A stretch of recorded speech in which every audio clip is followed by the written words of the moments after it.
এক এলাকায় কতগুলো ইঁদুর থাকতো। একটি বিড়াল সেই ইঁদুরদের উপরে অসহ্য জুলুম নির্যাতন করত। বিড়ালের এই জুলুম নির্যাতন সহ্য না করতে পেরে সমস্ত ইঁদুর একত্রিত হয়ে মহা সমাবেশ ডাকলো। তখন সকল ইঁদুর মিলে বলতে লাগলো, আমরা আগামীকালকে সবাই একসাথে ওই বিড়ালটির উপরে হামলা করব।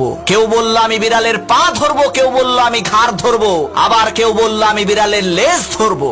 এমন সময় ইঁদুর সর্দার সমস্ত ইঁদুরদেরকে লক্ষ্য করে বলল, ভাইয়েরা আমার, আপনারা সবাই বলছেন বিড়ালের হাত ধরবেন, পাও ধরবেন, মাথা ধরবেন, ভালো কথা, কিন্তু বিড়ালের ম্যাও ধরবেন কে?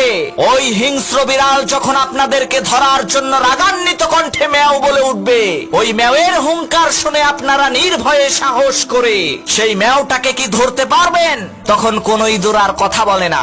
এতগুলো ইঁদুরের মধ্যে একটা ইঁদুরও বিড়ালের ম্যাও ধরার সাহস পেল না। তখন ইঁদুর সর্দার বলল, বিড়ালের ম্যাও ধরতে না পারলে তার সাথে যুদ্ধে